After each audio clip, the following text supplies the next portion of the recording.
जो कार्य इनको बाहर निकालिए, बाहर निकालिए इनको। हिंदू महासभा, आपको मैं आखिरी बार बोल रही हूँ, ये नाजायज औलादे और इस तरह के शब्द आपको, ये कोई गली नुक्कड़ का आपका लोगों ने अतीक अहमद को 5 बार टिकट क्यों दिया, ये जानते हुए भी कि उसके ऊपर 100 से ज्यादा केसेस आपको पता है अनुराग जी बहुत बहादुर प्रवक्ता है, वो आपको जवाब देंगे ना जवाब अनुराग जी? इसे एक माफिया के समर्थन में नारे क्यों लगाए जाते हैं? तेजस्वी यादव उनको अतीक जी कहकर संबोधित करते हैं। अभी पटना में एक खास समुदाय के लोग उनके समर्थन में नारे लगाते हैं कि शहीद हो गया, शहीद हो गया।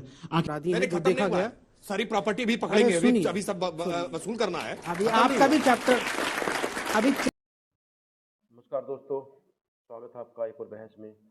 और ये बहस बड़ी ही इंटरेस्टिंग होने वाली है। वैसे तो हर बहस में कुछ न कुछ नया होता है, इस बहस में भी एक नई चीज़ है। इसमें दिखाया गया है कि किस तरह से इंडिया का जुडिशरी सिस्टम काम करता है, और साथ में ये भी दिखाया गया है कि किस तरह से पॉलिटिशियन अपना काम करते हैं और किस तरह से पॉलिटिशियंस गुंडों का साथ भी देते हैं। तो देखते हैं इस बहस में, जो कि बड़ी ही मज़ेदार होने वाली है। मिलते हैं बहस के बाद।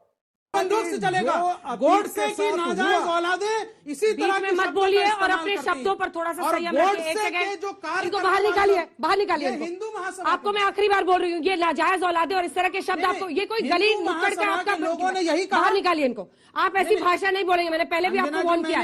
एक सेकंड आप रुकिए, इस तरह के शब्दों का इस्तेमाल मत कीजिए और चिल्लाइए मत। जब आपकी बारी नहीं हो बीच में मत बोलिए। ये गोडसे वाद को ये आप घर में ऐसे बातें करते हैं, नाजायज बताइए ना, Godse what are you doing? Godse वाद को जस्टिफाई किया जाएगा। आप वेट कीजिए अपनी बारी का, मैं भी उनको काउंटर कर रही हूँ पर शालीन तरीके से। अगर आपके तर्क में दम है तो आपको ना अश्लील शब्दों का इस्तेमाल करना होगा और ना ही चीखना होगा। Please sir. धन्यवाद। देखिए, पुलिस की कस्टडी में ये कोई पहली घटना नहीं, तो ये जस्टिफाई हो जाता है। दूसरी बात, मैं फिर आपसे कह रहा हूं, अतीक अहमद पर इतना रुदाली करने की आवश्यकता नहीं है। एक सोहराबुद्दीन का मर्डर हुआ था गुजरात में, और वो इतना बड़ा माफिया था कि यदि आप उदयपुर से अहमदाबाद चले जाएं, कोई ऐसा व्यापारी नहीं तो था। अदालतें बंद कर दी जाए इस देश में। अदालतें तो बंद थी, क्या बात कर रहे हैं आप? इलाहाबाद का 10 हाई कोर्ट का जज मना कर देता है तो आप क्या समझ रही हैं? अदालतें खुली हुई थी क्या?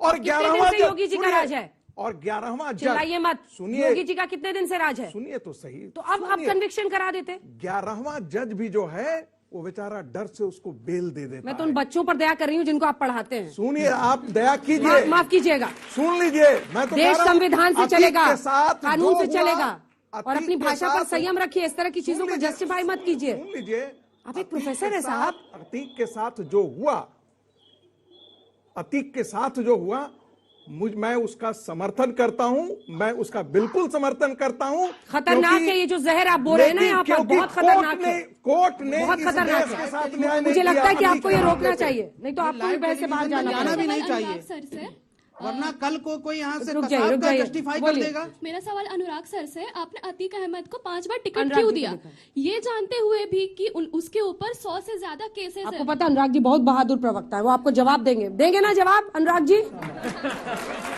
देखिए सवाल ये, इन्होंने सवाल पूछा, मैं इनसे पूछना चाहता हूँ, इस देश के अंदर में चुनाव आयोग है, इलेक्शन कमीशन है, अगर आप बच्ची एक बार फिर से सवाल पूछ रहे हैं, उसको देखता है, बच्ची को वेरीफाई करता है, अगर उसको लगता है कंप्लीट नहीं हुआ सर, सुन लीजिए सर, आपने उसे टिकट क्यों दिया ये जानते हुए भी कि उसके ऊपर 100 से ज्यादा केस है, वो भी कोई छोटे मोटे केसेस नहीं, किडनैप। अनुराग जी आवाज जा रही है, Anurag ji, Anurag ji, kidnapping, murder, extortion जैसे केसेस है, तो आपने उसे टिकट क्यों दिया? मतलब क्या मजबूरी आ गई थी कि इलेक्शन लड़ने के लिए माफिया की हेल्प लेनी पड़ी आप लोगों को? क्या बहुत बहादुर प्रवक्ता है वो, आपको जवाब देंगे, नहीं भागेंगे इस सवाल से।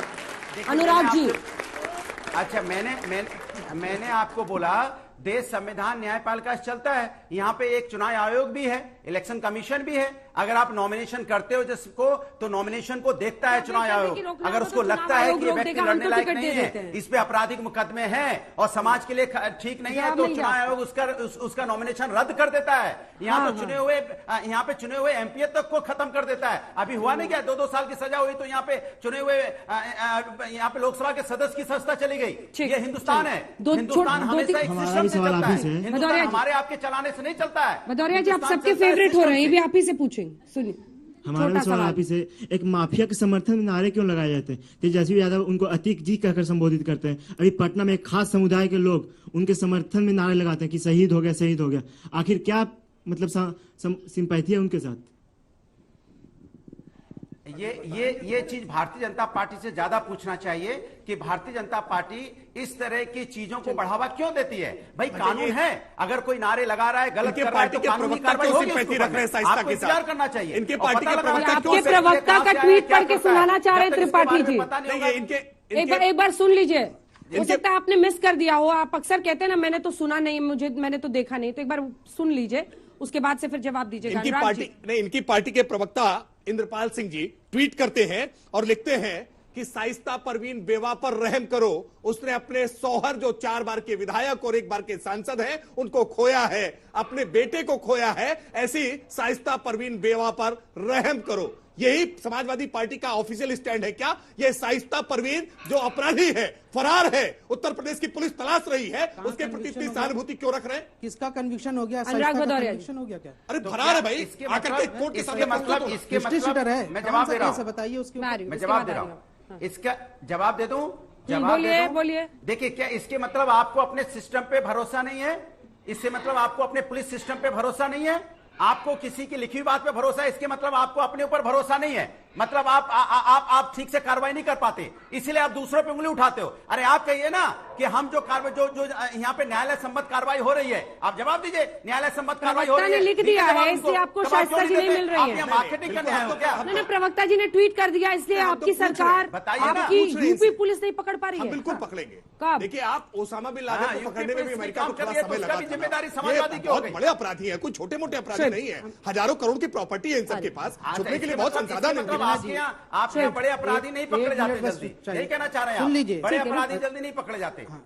देखिए, अगर अतीक अहमद अब उसका चैप्टर खत्म हो गया, दुनिया से चले गए, बाकी जो गुड्डू मुस्लिम ये सारे अपराधी हैं जो देखा गया, सारी प्रॉपर्टी भी पकड़ेंगे, अभी सब वसूल करना है। अभी आपका भी चैप्टर, अभी 24 के बाद जो है ना एक और चैप्टर खत्म होगा, उसके बाद आपसे हम बात करेंगे। कौन सा वाला?